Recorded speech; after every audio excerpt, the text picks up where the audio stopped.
हाय, good morning. आज हम लोग क्लास 10th का जीव विज्ञान के पाठ नंबर 3 परिवहन चैप्टर, भारतीय भवन बुक है, परिवहन चैप्टर देखेंगे। अति लघु उत्तरीय प्रश्न बनाएंगे परिवहन चैप्टर का।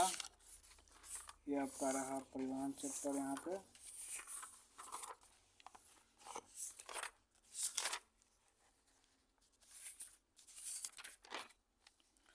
क्वेश्चन नंबर 1,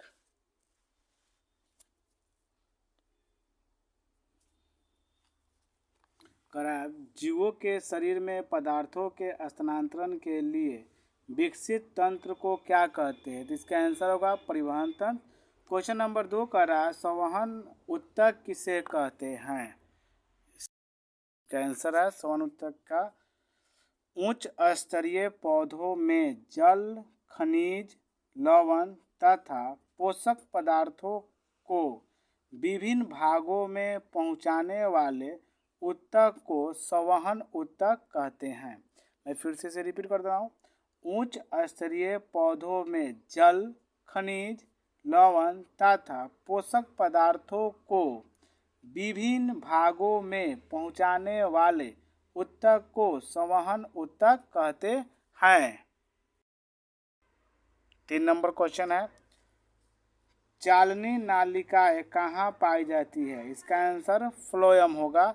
चालनी नालिकाएं कहाँ पाई जाती है? फ्लोएम में पाई जाती है।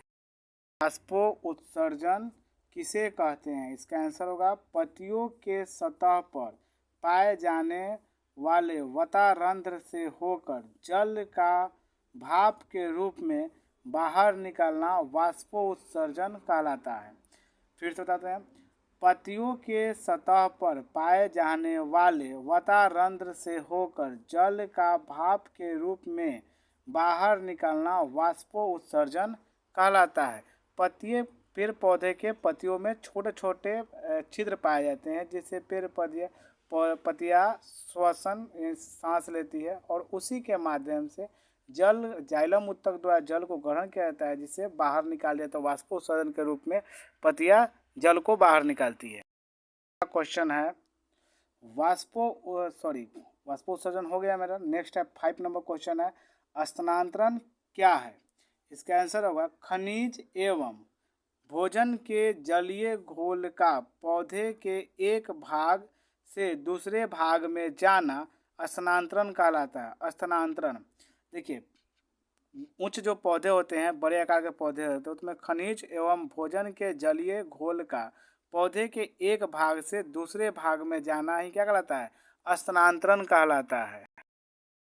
नेक्स्ट प्रश्न है मेरा 6 नंबर, खाद्य पदार्थों का स्थानांतरण किस रूप में होता है? तो खाद्य पदार्थों का स्थानांतरण फ्लोएम के रूप में होता है। इसका आंसर हो जाएगा फ्लोएम। इसका आंसर फ्लोएम होगा। अगर यहाँ पे लिखा हुआ रहता है कि पौधों में खाद्य पदार्थों का स्थानांतरण किस रूप में होता है, तो इसका आंसर सुक्रोस हो जाता है, जो आपके वस्तुनिष्ठ प्रश्न के प्रश्न नंबर 3 में दिया हुआ है।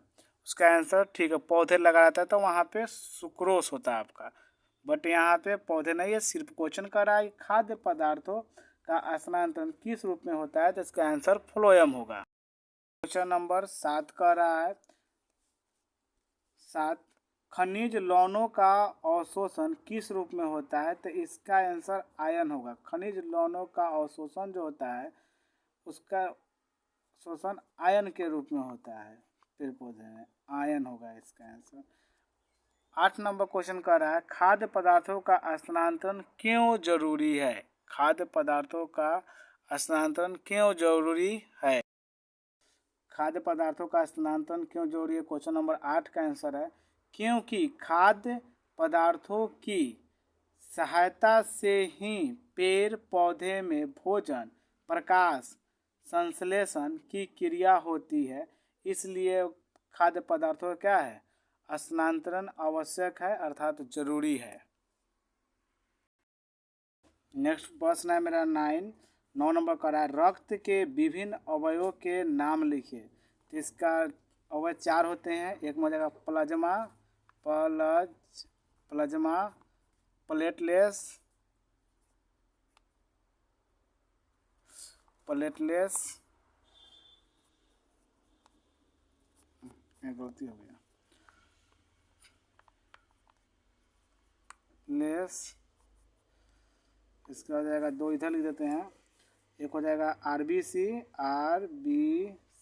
यानी कि रेड ब्लड प्रोपोर्शन, रेड होगा लाल ब्लड का निकाय, एक होगा WBC श्वेत ब्लड का निकाय। 10 का होगा हम करा रक्त परिसंचारण तंत्र के 3 प्रमुख अवयवों के नाम लिखिए। 3 परिसंचारण तंत्र का नाम कराया तो एक में हो जाएगा आपका रक्त हो जाएगा, 2 में आपका रक्त वाहिकाएं हो जाएगा, रक्त वाहिकाएं एवं हृदय हो जाएगा, हृदय। क्या हुआ इसका आंसर? 10 नंबर रक्त परिसंचरण तंत्र के 3 प्रमुख अवयव के नाम लिखना है। 1 में हो जाएगा रक्त, 2 में रक्त वाहिकाएं और 3 में हो जाएगा हृदय। 11 नंबर क्वेश्चन कर रहा है रक्त किस प्रकार के ऊतक है, तो हो जाएगा तरल संयोजी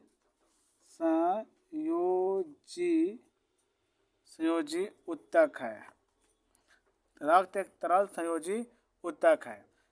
12 नंबर क्वेश्चन कर रहा है लाल रक्त कोशिकाओं का निर्माण शरीर में कहाँ होता है, तो इसका हो जाएगा अस्थि मज्जा हो जाएगा, अस्थि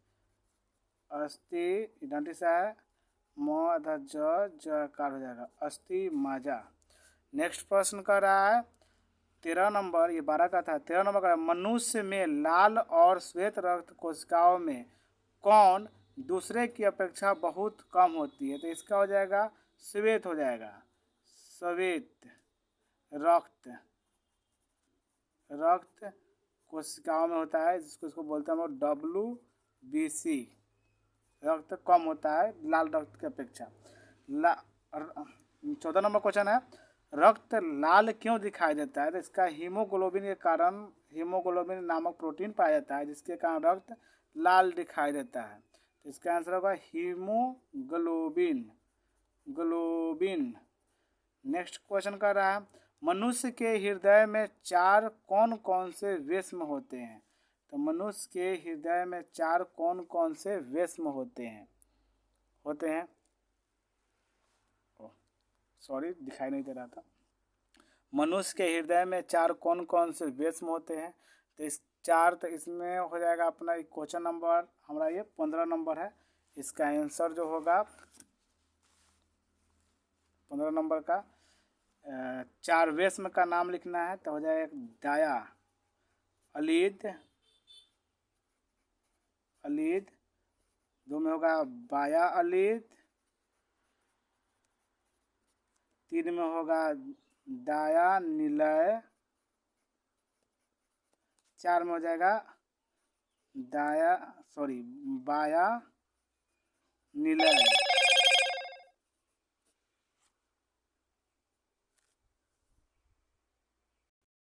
नंबर 16 है शरीर के सभी भागों से अशुद्ध रक्त को हृदय के दाएं अलिद में ले जाने वाली रक्त वाहिनियों के नाम लिखें, तो इसका आंसर आपका हो जाएगा, इसका आंसर होगा मेरा महाशिरा। क्या होगा?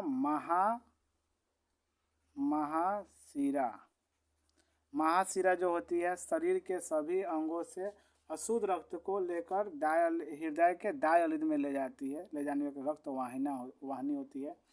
17 नंबर क्वेश्चन कर रहा है हृदय के बाएं अलिद निलय छिद्र पर स्थित कपाट का नाम लिखिए। देखिए बाएं जो अलिद होता है, यहाँ पे बाएं निलय ही है, डॉट्स का मतलब है यहाँ पे बाएं निलय लिखा हुआ है। हृदय के बाएं अलिद एवं बाएं निलय छिद्र पर स्थित कपाट का नाम लिखिए, तो इसका आंसर हो जाएगा मेरा मिट्रल कपाट। क्या होगा? मिट्रल कपाट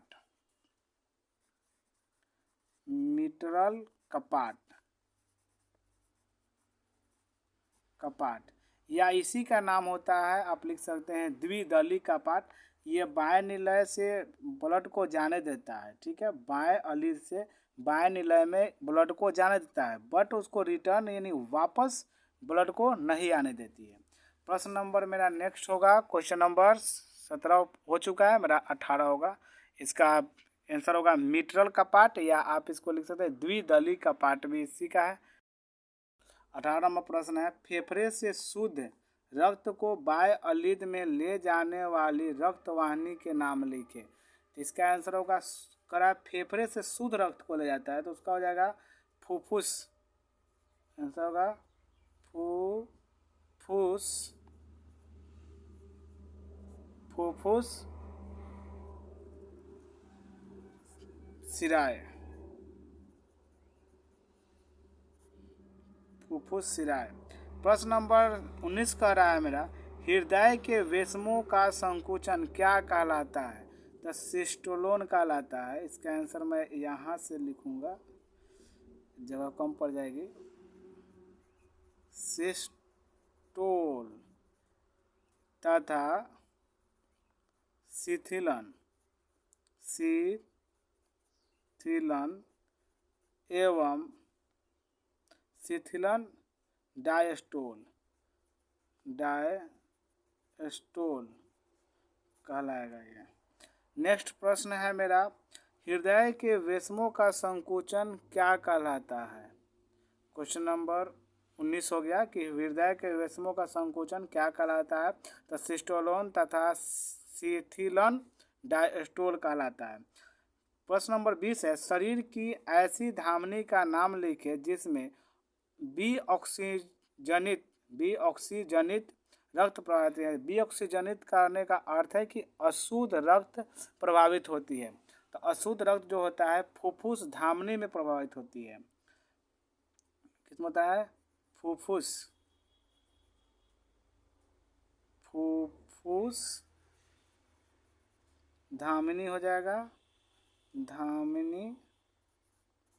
सिरा, शरीर की ऐसे सिरा का नाम लिखे जिसमें ऑक्सीजन जनित रक्त पाया जाता है। ठीक से डिफरेंट इसी तरह से होगा, ठीक इसी प्रकार से होगा। फुफ्फुस, ये अपवाद है मेरा, ये अपवाद रहता है सिरा और धमनी दोनों। सिरा हो जाएगा, फुफ्फुस सिरा कहलाएगा। नेक्स्ट प्रश्न है मेरा, क्वेश्चन नंबर नेक्स्ट है 22 नंबर, कह रहा है कि विभिन्न सिरिकाएं आपस में जुड़कर किस रक्त वाहिनी के निर्माण करती है? तो ये हो जाएगा सिरा, आंसर होगा इसका। सिरा के विभिन्न कोशिकाएं जो आपस में जुड़कर सिरा का निर्माण करती है। 23 नंबर क्वेश्चन है 23 नंबर, एक ऐसे एक कोशिकीय पौधे का नाम बताइए जिसमें परिवहन विसरण के द्वारा होता है। इसका युगलिन हो जाएगा, आंसर इसका युगलिन, युगलिन होगा, युगलिन। नेक्स्ट 24 नंबर क्वेश्चन कर रहा है कि पौधों में जाइलम तथा खाद्य पदार्थों के स्थानांतरण करने वाले ऊतक को क्या कहते हैं? तो इसका आंसर जाइलम हो जाएगा, जाइलम। पौधों में जल तथा खाद्य पदार्थों का स्थानांतरण कौन ऊतक करता है? तो जाइलम। यही क्वेश्चन अगर आपका चेंज रहता है, यहाँ पे खाद्य पदार्थ भोज्य पदार्थ लिख देता तो उसका आंसर आपका फ्लोएम हो जाता है। जल संवाहक ऊतक में पाए जाने वाली लंबी तथा बेलनाकार नालिकाएं क्या कहलाती है? तो इसका आंसर वाहिकाएं होगा, वाहिकाएं। नेक्स्ट प्रश्न है 26 नंबर, जाइलम तथा फ्लोएम में किसकी कोशिका मृत होती है? तो इसका आंसर आपका जाइलम हो जाएगा। जाइलम की कोशिका जो होती है मृत होती है और फ्लोएम की कोशिका आपका जीवित होती है। 27 नंबर क्वेश्चन है, जाइलम तथा फ्लोएम में कौन सा संवहन ऊतक खाद्य पदार्थों का संवहन करता है? देखिए पहले ही मैं बताया हूँ, क्वेश्चन नंबर आपका था कितना 24 नंबर, और देखिए यहाँ पे करा है कि 24 नंबर था और 27 नंबर करा है कि जाइलम तथा फ्लोएम में कौन सा संवहन ऊतक खाद्य पदार्थों का स्त्रावन करता है, स्थानांतरण। तो इसका हो जाएगा फ्लोएम, फ्लोएम। इसका आंसर फ्लोएम होगा। 28 कहता है, पौधों में जल, खनिज लवण और खाद्य पदार्थों को पौधों के शीर्ष भाग तक पहुंचाने वाली क्रिया क्या कहलाता है? तो इसका आंसर हो जाएगा स्थानांतरण।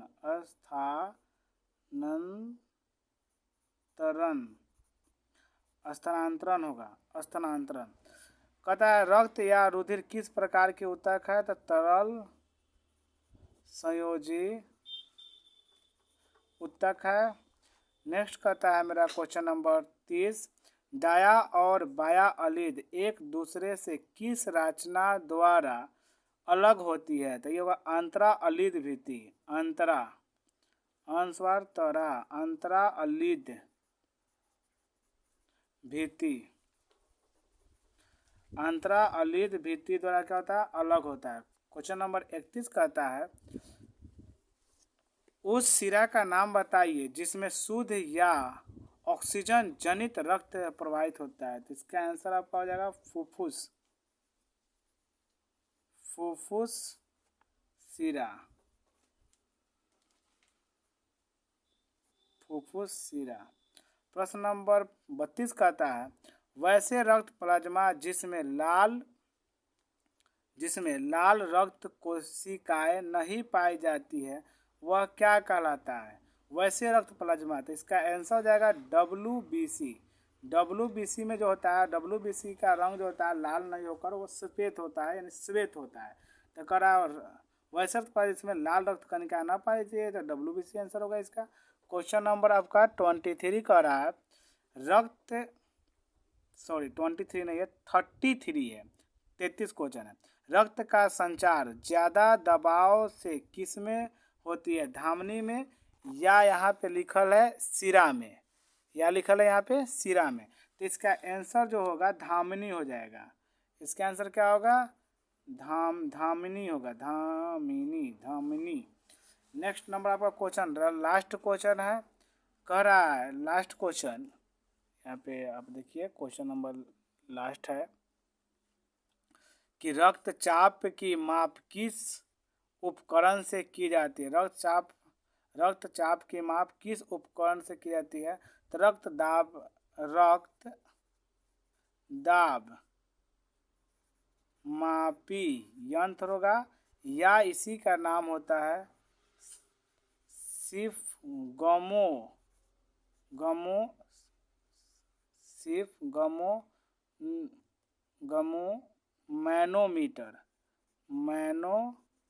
मैनोमीटर। ये आपका क्वेश्चन जीव विज्ञान का था, क्लास 10th का। अति लघु उत्तरीय प्रश्न था परिवहन चैप्टर का, जो अभी हमने सॉल्व किया है।